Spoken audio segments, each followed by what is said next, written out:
important number, as has been reported by many news outlets, is whether individuals have paid.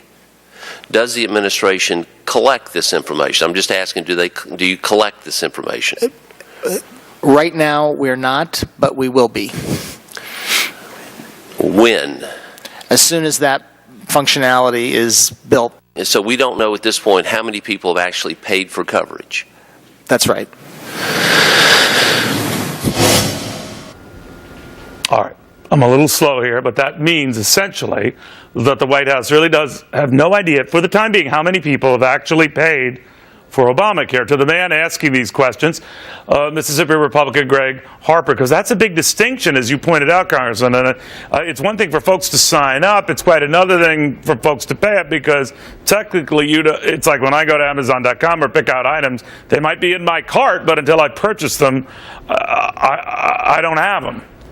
That's right, Neil. Or you could just leave the shopping cart right there on the aisle and walk out, which a lot of people are doing. But it is beyond comprehension that something this massive, and that's been the law for more than 3 years, they can't even tell me how many people have paid. Well, what if they actually know, but they're just not telling you because it's not good? Well, Neil, that's a great point, and certainly that's you've got to think that they're not going to tell us anything that doesn't look good, and the numbers have been less than desirable, even with those that they've kind of leaked out or told us are still not what they wanted them to be, and they continue to call things like the disaster of a rollout a glitch.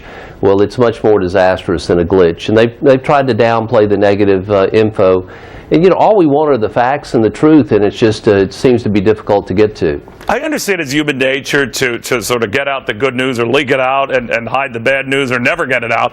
But what worries me about this is this protest on the part of those who still stand by the law and thinks it's very, very good. Steny Hoyer among them just the other day on this very show, Congressman, saying, Neil, in 6 months, we won't even remember any of this, that we'll be off to the races. I'm paraphrasing, but the gist of it was that the health care law will be well on its way to being very popular and being very appreciated by Americans. What do you think of that?